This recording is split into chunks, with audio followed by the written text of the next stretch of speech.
October 16 తారీఖు రోజు 2023 October 16 తారీఖు నాడు జీవో కాపీలు ఇష్యూ అయినాయి. జీవో నెంబర్ 162 మీకు జీవోలు సహా మీకు చూపిస్తా. ఇది జీవో నెంబర్ 162 అంటే ఇది జీవో నెంబర్ 190 అన్ని కాలేజీలు కలిపేసిండ్రు. దీంట్లో క్లియర్ కట్గా రాసిండ్రు, దాని రెఫరెన్స్ వేసిండ్రు.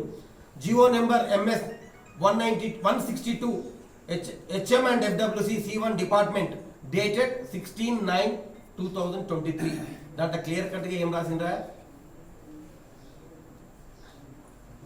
With the references 1 to 8, read above, government has accorded administrative sanction for establishment of 8 new government medical college and attached teaching hospital in the state.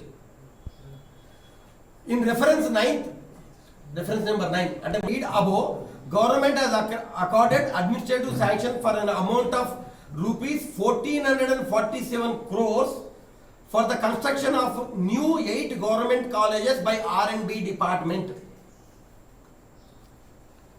It has now been decided to enter the medical college construction work to Telangana Education and Welfare Infrastructure Development Corporation and works related to upgradation of attached teaching hospitals and procurement of equipment and furniture to Telangana Medical Services and Infrastructure Development Corporation.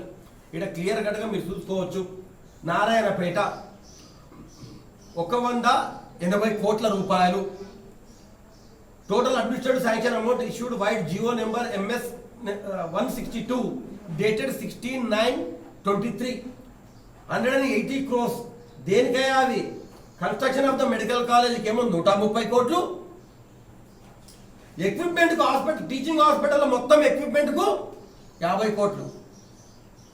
మొన్న ఒక press మీట్లో చెప్తున్నారు, మీకు press మిత్రులు ఒకసారి పోయి చూసుకోండి. మళ్ళా మేము వచ్చినాక సిటీ స్కాన్ వచ్చింది, ఆ ఎక్విప్మెంట్ వచ్చింది.